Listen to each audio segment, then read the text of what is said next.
We're asked to find the fraction that's equal to 3.015, where the 15 is repeating. We're going to begin by letting x be equal to 3.015, where the 15 is repeating. So in other words, to what we're starting with. To get moving on this, we're going to multiply by 10 on both sides of the equation, and that will allow the repeating piece to move right next to the decimal point. Now we're going to move on to the next step. In the next step, we're going to allow y to be equal to just that repeating part. Right? See that here? So y will be equal to 0.15 repeating.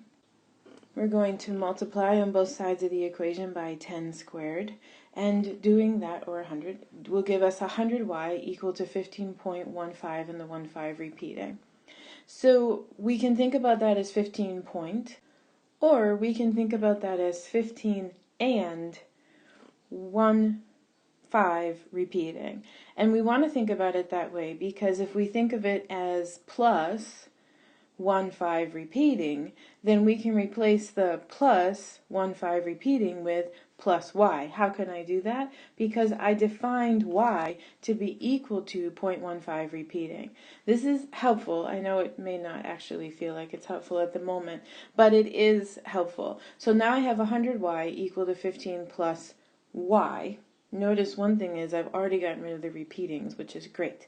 So from here I'm going to subtract y on both sides of the equation, and that brings me to 99y equal to 15. From here I'm going to divide by the coefficient of y on each side of the equation. That will bring me to y equal to 15 over 99. That can be simplified, and so I have y equal to 55 over 33.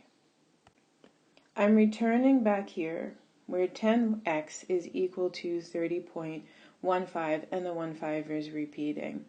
So I'm going to use that same strategy that I used here where I thought of that 15.15 and the 15 is repeating. I'm going to use that strategy here. I'm going to have 30.15 and the 15 repeating. I'll use that strategy, and that will allow me then to rewrite the 30.15 repeating as 30 plus y. That's helpful because now I know what y is. So now I have 10x equals 30 plus, rather than y, 5 over 33. I need common denominators, so everything's going to be over 33, and that will leave me with 10x equals 995 over 33. I will be dividing on both sides by the coefficient, which is 10, or multiplying by 1/10, however you like to think about it. And that gives me x equal to 995 over 330. That can be simplified, and so I'm left with x equal to 199 over 66. This allows me to say that the decimal 3.015, where the 15 is repeating, can be rewritten as 199 over 66 in a fraction.